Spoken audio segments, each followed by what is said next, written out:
Okay, we got recording. Do we let people in? Are we live? Guess we're Yes. live. Okay, we're live. Hi, everybody. Tom's gonna try and share his screen. We're in for it today. Um, Exactly. and sorry I missed last week. I was out of town. Back. We had a great event on Friday with Kristen Ritter at the store. She's lovely. Jessica Jones. She was wonderful. Had lots of fun people at the store. And gearing up we had a lot of stuff going on. So gearing up for a great late spring, early summer that's coming. Um, but I was just talking to Amanda and I realized this, and I'm filling some time just to give people a chance to check in with us. Um, Warwick's has staff rec pages, so you can go on and look at, mine, Stacy's, Mallory's, Nancy's a whole bit. I looked at mine. It's been a while since I've updated mine. So, because every week Amanda puts the tea time rec. So you all have a tea time page that has Right. all of your recs on and what you've all talked about over the course of this fun tea time. But I realized I haven't updated my staff page quite a while. How long So, has it been, Julie? How long oh do you God. Okay, wait a minute. I'm going to tell you the selection that's on there, just to give you a we can clue change because it? it's the top one. Um, like Mother from October of 24. Oh yeah. I think I've read a few books since then. That's not terrible, No, Julie. That's I, not I like I was I was no. I was going back to the pandemic. I was going back. Oh no, I'm not that horrible. But October, November, December, January, February, that's fine. That's Yeah. a lot. I've read a lot of books. There's a lot of stuff, good stuff that's come since then. So I feel bad. Been a Feel bad for those. distracting period also for Yeah, updating. just a little bit, just a tad. But I feel bad because it's like all those books that I do love that I want people to, and I do want people to look at our staff pages and to know that they're updated. So I have to be better about that. Nancy updates hers all the time, but I'm bad about it. Anyways, so lots of good stuff coming. There's still just so many good books that are coming out. Yeah. It's so much fun. I'm reading a great one. Sorry, guys, it's from Simon, but it's not coming out till, I don't know, might even be fall. Might be later than that, We'll actually. let Shannon have one for now. Yeah, well, she can have one for now. It's called Family Drama. It's very good.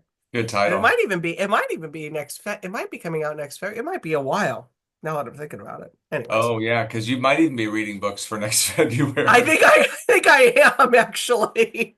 And so, oh my God, that's what happened to one book. I forgot to nominate it because I had read it so early that Right. it wasn't even on Edelweiss yet. And so that was really bad. And I missed the nomination thing. I was like, I kind of felt bad about that. You hate to hear that. I know. So I've got to figure out a way to like, because if I don't get it put on Edelweiss right away, um, out of my brain, you know. So if it's not on Edelweiss and I can't put it there, I got to figure out a way to like poke myself and remind me. Okay. It's gonna go Tom, Patricia, Julia. So let's see, Tom, I'll give you a second to like, well, shall I fill the air while you figure out your Yeah, fill the screen air. share? Thank you. Yeah, I should have been figuring this out. Because it's share. Share. Okay. And then you got to make sure it's a screen you want us to see. I think it is. You tell That's a me. really important one. There it Let's is. see. There it is. Good job. Okay. All right, good. I usually print out these covers and I couldn't get my printer to work. So here we go. This is the book, I like it. Power of Parting. So Eamon Dolan well, I know him. He was an editor at Penguin Press. He came to Penguin Press from Harcourt, but he's been an editor at Harper and Simon, and now he's at Simon and Schuster. Um, and like all the best books like this, it's written by someone who needed a book and couldn't find a book on the topic. And the topic is family estrangement. Like when is it okay and actually advisable to say a permanent goodbye to someone in your family? In his case, it was his mother who was both physically abusive and more than that, psychologically and emotionally abusive for his entire life. So it wasn't until he was in his 40s, early 40s, I think, that he finally made the break. but it's something that is almost taboo, has been almost taboo, not something spoken aloud like blood is thicker than water. You know, you have to understand the person, what that person is going through. So what he has found through this whole process is sometimes that is the right answer for like the survivor, and it's a way, only way for them to heal. So and there wasn't a book like this. So this book is really groundbreaking, I think, in a lot of ways. And I love that it's from a publishing professional who knows exactly how to promote the book, how to talk about the book. And he's not going to write a book that isn't. We know there are too many books. This book is necessary. But he's the editor of books like Fast Food Nation, Stefan Fatz's Word Freak, David Sheff's Beautiful Boy, Richard Dawkins' The God Delusion. So he has had a really, important career in publishing. But this is his first book, and I think it's a book that's going to be much talked about. It's got a great review in the Sunday New York Times Book Review. Really excellent review.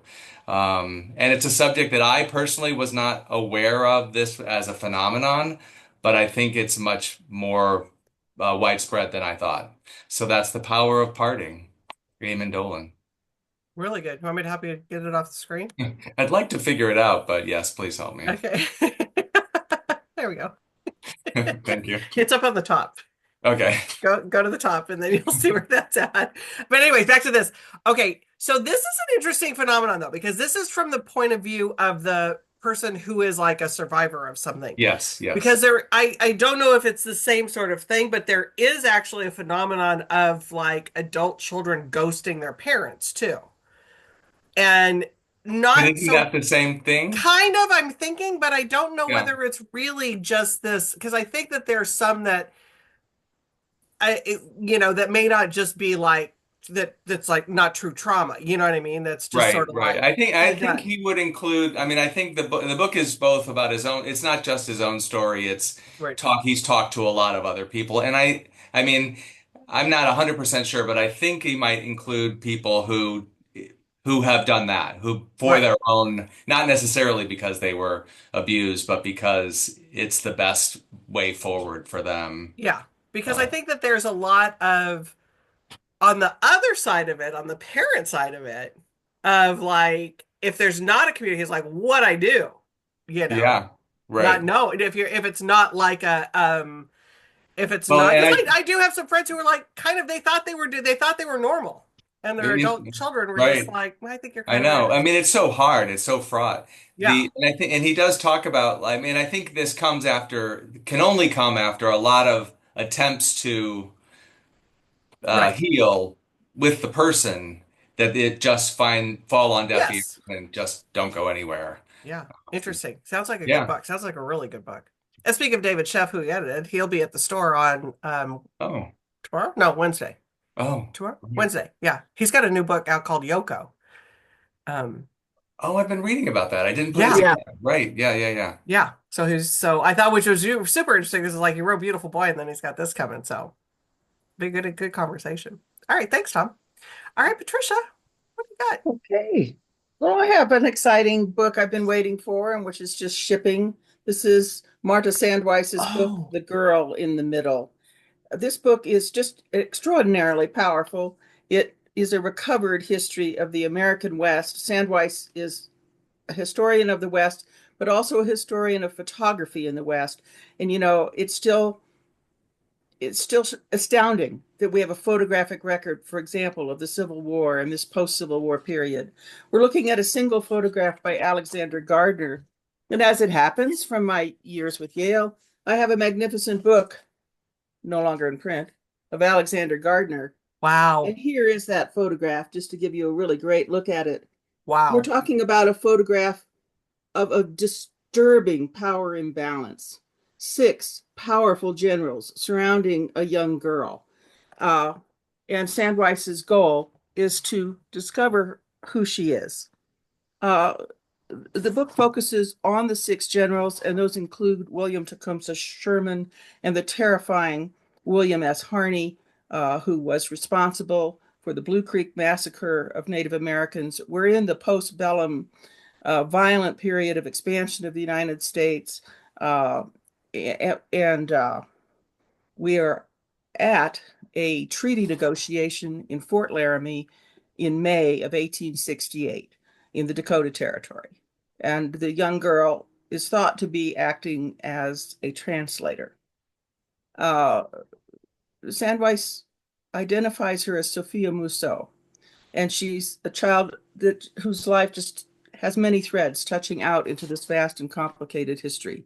She is a métis, a mixed race child, the daughter of a French-speaking fur trader and an Oglala woman whose own relatives, her first family, were murdered at Blue Creek by General Harney. Her life threads through this violent history of the West. And in the course of that, there are all sorts of anecdotes and incredible stories. A bilingual juggler in a Wild West show, an Indian child and what happened to her, orphaned at Sand Creek, a Lakota warrior. All of these stories are brought together in a micro history that expresses the West at this time. And foregrounding is violence against indigenous people, against enslaved people, and against women. And all of it plays out against the landscapes of the West, across my huge territory, the Platte River, Sand Creek, Wounded Knee, Fort Laramie, Pine Ridge. And Sandweiss expresses this as a new model for ethical historical thinking and methodology, diving into archives to find unnamed, ignored subjects of history. Ultimately, it's deeply and delightfully readable. It's a haunting group photograph, which the sleuth has sort of unpacked. We have a magnificent blurb, for example, by Hampton Sides. And in fact, he will be speaking with Martha Sandweiss at the launch at Collected Works here in Santa Fe. She's doing several of the big festivals in the West. So pretty wonderful book, very exciting, beautifully written, and just exemplifies a new and contemporary way of looking at the history of the West. If I'm not mistaken, I think that book was highlighted at Winter Institute. I think I would expect so. Yeah, We I think because the cover, and I'm just there. remembering people talking about it. So a lot of buzz around that one. And Don's on here thanking you because the book looks stellar. He's glad that this history was recovered. So thanks, Don. You have a new one to go grab at Warwick's. All right, Julia. Yeah, that Patricia, no matter how many times I hear you talk about that book, I could listen to you 100 more. I swear to God, it's so nice. I love listening to you talk. Okay, I'll try to be as as exciting. I have some big boys today. Oh yeah, you do. Well, girls, big girls today.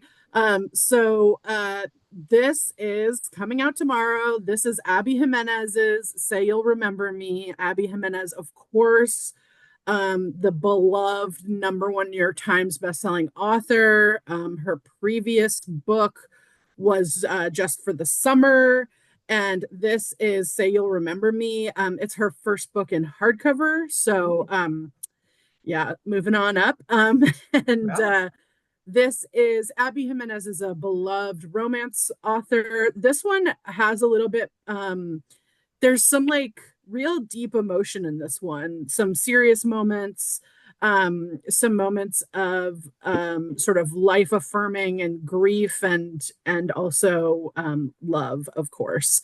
And I know that she's doing a ton of press. She's touring. She is a much beloved author all over the US. And so Say You'll Remember Me by Abby Jimenez comes out tomorrow. Always an exciting thing when Abby has a new book out. I know. I mean, because the field is full, but she's a standout. Yeah. In the field. I sort of put her with Emily Henry as like an author that people sort of, even if you're not a huge romance reader, a lot of people are like, but these ladies, like, I read. Right.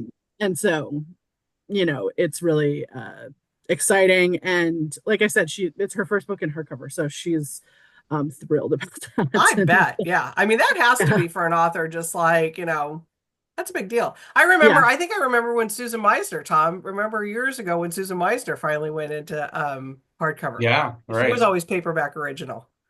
Yeah. And Emily Henry, it's only been Emily two Henry. books, I think. Yeah. Yeah. And Yeah. we were And very nervous when we did Emily Henry in hardcover, and no it reason worked to out. be. It worked out. Yeah. It was Yeah, and Abby, Abby's based in Minneapolis. So a lot of times her books do take place in the Midwest, but she was just in LA last weekend and did the Happy Wife, Happy Life podcast, which is a really fun podcast. So it just came out this morning. So if you're into podcasts, it's a fun place to listen to her too. And she announces the title of her next book, which is not coming for a while, but oh, but she has the still. title. I mean, that's how I hats off to somebody. How do they come up with just like I crank it out? know, I know, It's a lot. I mean, it's a lot. totally. All right, Tom, totally. what do you got next? All right, what have I got? Let me see. Let's see Okay. what's in the Magic Tom screen. I do feel like a magician. Thank you, Julie. Did it come up? Yes. Life Can Afford. Yeah. This is a good match to Great Julie. cover. Yeah, it's a fantastic cover and a really fun book. And I am quite confident this is a debut that you're going to be hearing a lot, in the coming weeks. And then I think it's going to be a great summer book. It has everything going for it. So it's about a working class girl, comes from a working class town in America, from America in the Northeast, who goes to London on a scholarship, goes to university. And she ends up tutoring a 16-year-old and gets very friendly with her family and goes on vacation with her family to Saint-Tropez. And so suddenly she's living in a world that is so foreign to her own, to her origins. And of course, when in Saint-Tropez, she meets two different young men, both handsome young men. One kind of comes from the world that they're living in there in Saint-Tropez, a world of, chauffeurs and all that sort of thing. And then there is the other one who is more someone from a background that she's more comfortable with. So it's about all of that stuff. So it's coming of age, it's travel. She also works in, I mean, she's a very good writer. So there are hints of Edith Wharton here, and most importantly, Pride and Prejudice. That is definitely woven throughout. So it's gonna be a great debut. That is, I can't tell you where that you'll be hearing about it, but you'll be hearing about it certain places very soon. In its starred review, PW, there was a huge rave. They said much of the deceptively breezy narrative unfolds against a backdrop of lush scenery and lavish dinners and parties. Along the way, Everett sharply conveys Anna's acute and sometimes self-destructive longing for acceptance. This erudite romance is deeply satisfying. Erudite romance. That's a new category. Um, anyway, there you go. That's all that life can afford. I love it. Hey, you did it. Did I do it? You did it. All right, we're back. And Catherine Newman, who wrote Sandwich, right? Mhm. Last year or the year before, says that it absolutely sparkles. So there's something here. I love it. Can't wait to see is it released tomorrow? I think it's tomorrow. Well, I can't I wait know to it's see. tomorrow. I know you know it's tomorrow, but can't wait to see whose little stickers on What it. I'm surprised about is when I show that cover that the seal isn't on it. I know. I'm surprised by that. That's actually Yeah, good. All worked out. right. Well, stay tuned, everybody. Hey, here Yeah, again. Here again. You heard it here first. exactly. Whatever it is, you heard it here first. Whatever it is, you heard it here first. Be excited. All right. Thanks, Tom. Yeah, that sounds like a good one. Great summer Yeah, read. Sounds like. really Yep. good. All right, Patricia. Well, I have a book that I finally got a sample for, and I think it's shipping now, and I'm so thrilled with it. I've been so excited about this book. It's called Clouds. You can see that it's truly magnificent. It's a beautiful package. It's on how to identify nature's most fleeting forms. The whole book is just absolutely beautiful. It is a book of meteorology, but it's also a book of landscape painting in a most unexpected and beautiful way. Uh, it begins with a discussion of the early 19th century and all those paintings you remember of, Vesuvius and travel, and a complaint by a painter in 1874 that he didn't know more. He should have had a scientist with him, a geologist, when he went to Vesuvius. But by 1836, John Constable gave a lecture making the remarkable claim that painting is a science and should be pursued as an inquiry into the laws of nature. And so this is a book bringing together the idea of painting and natural philosophy by using famous landscape painters in an extremely serious and completely up-to-date book on clouds. So it's illustrated all through with most gorgeous images from Albert Bierstadt, John Constable, Caspar David Friedrich. Wherever you look, you're swept away. Here we're looking at Turner, of course.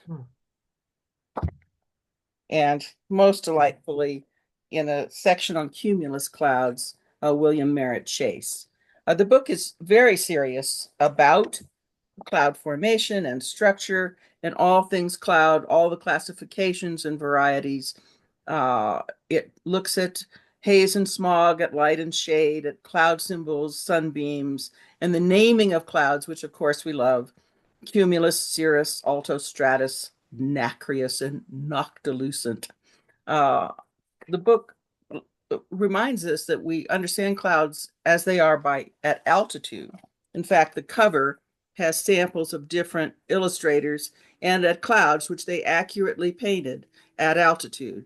And the point of the paintings is that they are, in fact, more accurate than photographs, but with their intensity and depth.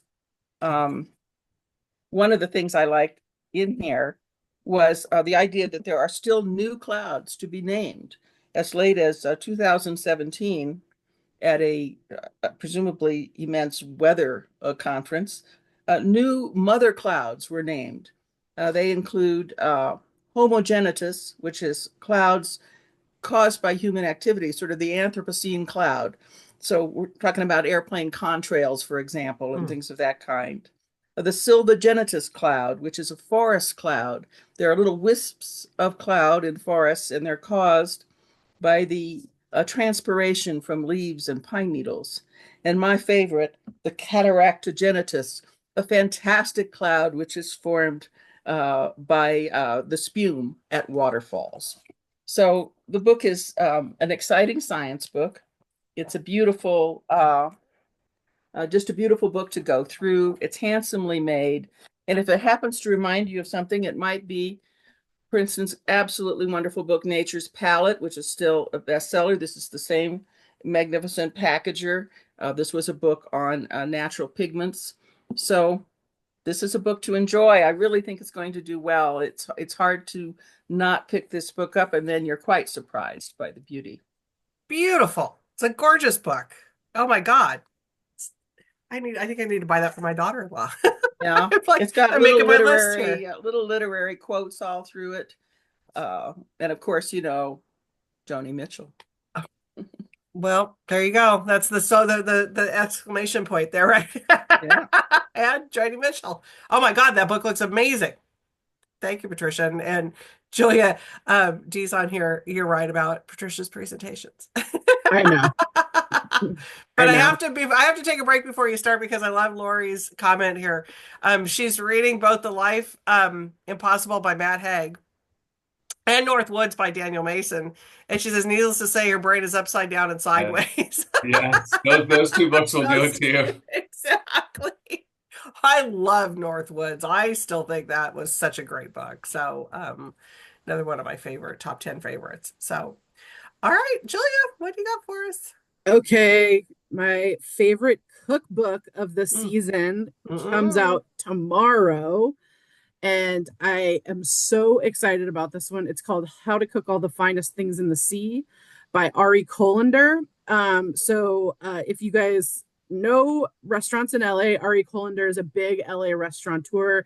He does Found Oyster is his sort of biggest that a lot of people here in Los Angeles love. And then Bar Santos, which is in Cypress Park, I think. I don't know what neighborhood it is, but it's very good as well. So he just is an awesome, awesome chef. And this book, I have probably said on here before that my dad was an oyster man. And because of that, I am god awful at cooking seafood because my whole life my dad just cooked it and he was Mm. very good at it. So I have been trying to master seafood, and I to varying degrees of success and failure. What I love about this book is that it is very easy. Like the recipes are simple but delicious. And so if you're like me, this fish and paper recipe is incredible. And it's got one of the cool things is it's got like this fish and paper recipe has like a springtime and a summertime. So depending on which vegetables are in season when, there's sort of like different types of recipes that he'll put together. But what I really love about it is that you can know nothing about seafood, and he sort of gives you all of the knowledge that you need to know to cook it well. Because I think one of the problems too is that stuff like shrimp or like squid, when you cook it wrong, it's real rubbery. It's not like it's not very fun to eat. And so this book is just, it's gorgeous. It's for, yeah, see, here's the fish and paper summer edition and spring edition and summer edition. So it has different vegetables and different modes based on what time of year it is. This is just a fabulous cookbook, and one that I think for any sort of level of cooking is really great. And so I've been really enjoying cooking from it, that fish and paper recipe particularly, but a lot of them. Yeah, I just can't recommend it highly enough. He is such a wonderful chef, and knows seafood so well, and it definitely shows in this book. Okay, Super Mean again, showing a cookbook like that at Yes. 428. I know. It's like I'm sitting here, it's like, oh, salivating a little bit. I know, sorry. Those scallop toast, and I don't like scallops that much, but those scallop tostadas looked really good. Yeah, and I have to agree with Dawn, the trout dip. Oh, delish. I love a smoked fish dip. I love it. Now you said he has two restaurants, you said, up in LA? He has like Oh. 4, I think. There's one Oh. called Red Dog Saloon, there's one called Queen Street, Barra Santos, and Found Oyster. Wow. All here in Los Angeles. But Found Oyster is the one that's sort of, I think, has the broadest sort of reach. But all of them are great. Barra Santos, great little small plates. It's a great bar. If you're ever up here in Los Angeles, like come Yeah. have a glass of wine and a little appetizer Yeah. there. Highly recommend. And then buy the book. Yeah. All right. All right. We're already at lightning round. We're getting very efficient these days. You ready for me to I'm share? ready to go, Tom. Hey, do your magic. There we go. Did we go? Oh, yeah, we did. Yeah. So new in paperback. So this is a Warwick's favorite from last year in hardcover. Now just coming out in paper tomorrow. I mean, talk about a cover that just draws you right in So and good. takes you away. And we all need that. I need that right now. So it's filled with twists, but it's really the story, and it's based on Jo Piazza, who's a best-selling author. She's an incredible promoter. She has podcast after podcast. She did a podcast about this book because it's based on her own family.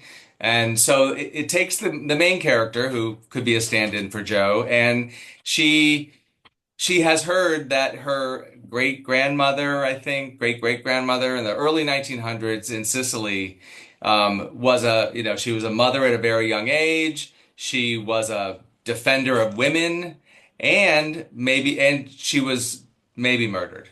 So it takes the main character back to Sicily. She's living here. She goes back to Sicily to investigate what really happened all those years ago.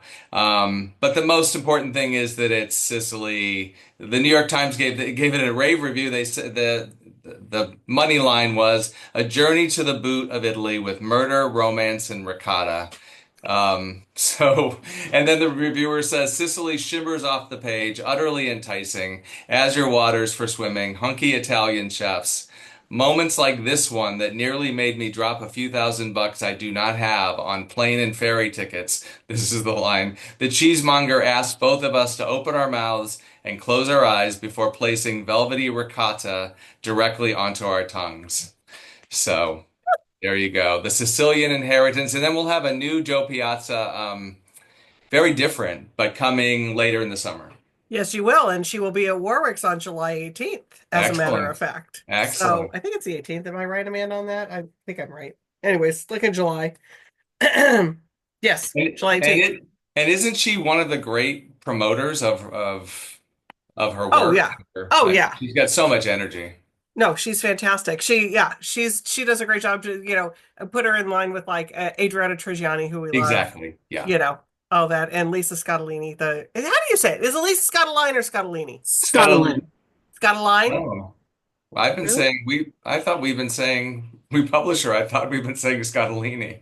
Well, we publish her now, and I thought it was They I made a got point of told they made a Scotland. point of telling you how to say Okay. it. I'm glad I trust I you brought up then. that little No. controversy. So, in other words, we don't know. Yeah. I don't know, but I think Julia probably knows. Julie probably knows. Um, I didn't know we yeah. didn't publish her anymore. I love hearing breaking Sorry. news. Breaking Spoiler news. alert. Spoiler alert. No, she sent, like, how you get the pre-pub things. Okay. Yeah. And they'll send some things. Usually it's like a piece of something from China. Oh no. She sent pretzels. Like hot warm pretzels that you had to like put in the Oh oven my and like God. make. It was like so I saw your Instagram post. I I was know. excited. It was like yum. So we had this like full tray of like fresh baked pretzels from Lisa That is incredible. Scottolini. I'm going with Julia Scott Scottolini. Align. Scottolini. Yeah. All right. Anyways, but it reminds her, but back to Joe, her promotion and things are very similar to those ladies that like they know how to do it. But yeah, Joe will be here in July. I had to just look for an announcement soon. I just announced it. So it'll be fun. All right, Patricia, what's your lightning round today? Nope, you're on mute.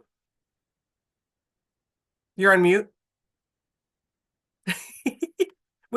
We don't want to miss a word. I see. Okay. Forgot about that. That's I okay. have another book that just came in the door, and I think it's about to ship and has been at the top of the list for me for indies. It's called Sex is a Spectrum, the biological limits of the binary. This seems to be an issue that we're struggling with in the country, so I'm glad we have this book at this very moment by Augustine Fuentes, who is an anthropologist at Princeton and has written quite a few books in biology. And all along the way, I've been sort of asked, where we're seating this book in the store in gender or in biology. It's a very much a book on the evolution of sexuality, but I think it's probably best placed is also in contemporary issues and very much focuses on the idea that sex and gender are, the word he uses is biocultural, a combination of biological, cultural, and social factors. He begins with in the beginning, there was no sex. Single cell organisms managed to keep everything to themselves, but takes us through a biological evolution of sex in animals and has many interesting anecdotes. I particularly like this one as it sort of brings up a lot of the issues. A 5,000-year-old grave site is discovered, and it's filled with incredibly elite grave goods. The body is pronounced a man. They've decided they're definitive about the pelvis. Later DNA science determines that this was the body of a woman, an important woman, a woman buried with elaborate status. And it shows you how we might make some presumptions based on many factors which have nothing to do with sexuality. It captures a diverse and nuanced nature of sex. It goes through the biology and evolution of biology of sex in animals and much that's known about humans. It draws on cultural history, all kinds of different aspects, but is very attuned to the idea of a new paradigm, a spectrum paradigm, which I think is so straightforward and easy to understand for understanding a range of human experience. It tackles a lot of contemporary and controversial debates. It unpacks a lot of thinking around sports, demonstrates ways we can acknowledge males and females as different while also operating outside of a binary perspective. And finally, it really recommends that we bring this spectrum concept of understanding into our education, laws, lives. It really just offers a very interesting new way to approach these issues, which I think is very sane. We were speaking of good-looking Sicilian chefs, and this is our author. Oh yeah. There He'll you be out and go. about on the West Coast, I think, this summer. I think he's doing something at the California Academy of Sciences. And so there you have it. I love it. And yeah, if only we could have some sane conversations around this Yeah. topic. That'd be a novel idea, wouldn't it? Sounds like a great book, though. Amazing. Yeah. Amazing. Thank you, Finally. Patricia. Finally, Yeah. finally. Thanks, Patricia. Julia. Okay, before we go, Beth's finally joined us in lightning round.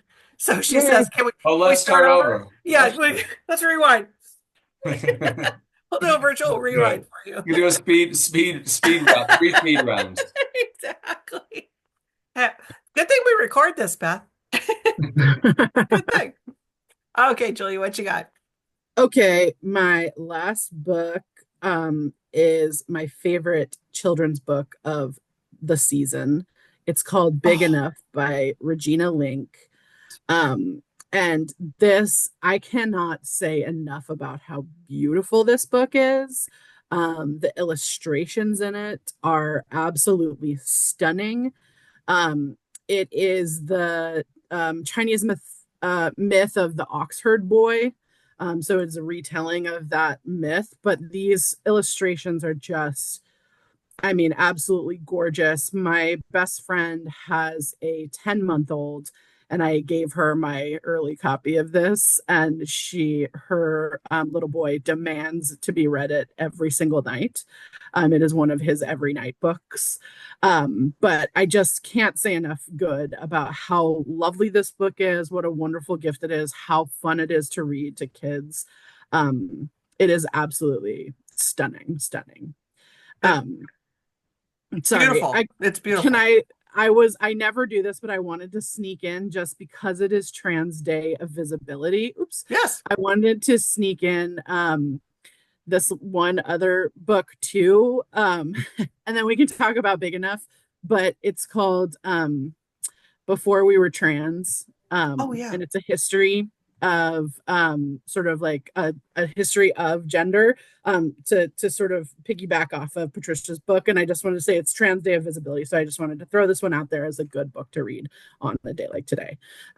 But These we can books talk look about great Big- together. To be great Covers are together. Fantastic. Plus, I love the together. cover. The covers even look good together. No, I'm Yeah. glad you did that, Julia. Sorry, I know Andrea sometimes sneaks them in, but No, I I try like not it. to, but There are no hard rules here. I know. That's the beautiful thing about tea time. I know. Sneak 'em in. And sneak them in. And if I'm not mistaken, I think everybody who listens to this and watches this, the more the merrier. The more Yes. books, everybody is always the more. I am stunned by the readers that are on here and how fast they read. I know. You all put us to shame sometimes, I think. It's amazing what you all are reading. Yeah, Dee's saying we never complain about extra books. But I know. Big Enough, but back to But Big Big Enough Enough, just real quick. Those illustrations were incredible. Really. I mean, it's and like to see it. I know I showed you images, but when next time you're in Warwick's, go pick it up. Oh no, it's Takes on my a lot. list. It's on my list next to the Cloud book to buy. Okay, just saying. Stacy got a saying. lot of them, so don't worry. Okay. There's a big stack. I But have but behind pick me it my up and actually look at it, because just like the way it's on the like the way the ink like sort of sinks into the paper makes it like, oh, it's so vivid, it's so stunning. It's really a tremendously well illustrated book. love it. Love Yeah. it. Yeah, no, I have behind me is a stack of things that will be sent for Easter to a little house in Chicago. So, always love the kids' books recommendations. Okay, well, that's it for another week of tea time. We have I thought when you said well, I thought you were about Yeah. to Here's an go on a announcement. rant of Yeah. some kind, but Oh, no, you don't really want to rant for me right now. That would not be that would not be maybe good not. TV. Maybe not. We'll keep it on books right now. Another great week. And yeah, usually it's like, well, mic drop, I'm quitting. No, I'm teasing. This is it. Another great week. We have, like I said, David Sheff will be in the store on Wednesday, Thursday. We have Matt Kepnes, 75 travel, $75 a day. I think I need to go to that because after just getting back from Europe, okay, please explain to me how that happens.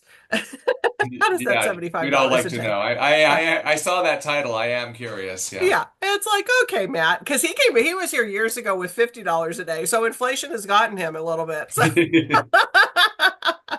which I kind of love. Oh, you're sweet. And so, what was I saying? So Matt's here. I can't even think about what we're doing next week, but we have lots of fun stuff happening this week. We've got Carl Hyacin coming next month. We've got Ooh. Admiral Rick Raven coming. We've got just it goes Lily Taylor from Mystic Pizza. Oh, Yeah. right. Yeah, Yeah. she's coming. We got her coming. So we have some fun stuff happening. She's my childhood crush. I love Lily Taylor. Oh, I just started watching an old one. I think she's in Household Saints. Is that right, Julia? I think so. She's also That's in from the 90s. Say Anything, the okay. Cameron Oh yeah, Crowe yeah. movie with yeah. Yep. Yes, Yeah. Kim Carl is at Coronado. We put him down at Coronado for this event. We thought he'd be fun to have him in the library. So we've got him going down to Coronado. Yeah, S.A. Cosby. Forgot about S.A. Cosby. See, we've got so many fun things happening. I don't even remember them all. We have big stuff going on. Wow. It's good to be at Warwick's. It's a good thing. All right, everybody. That's it. We'll see you all next week. Thanks for tuning in.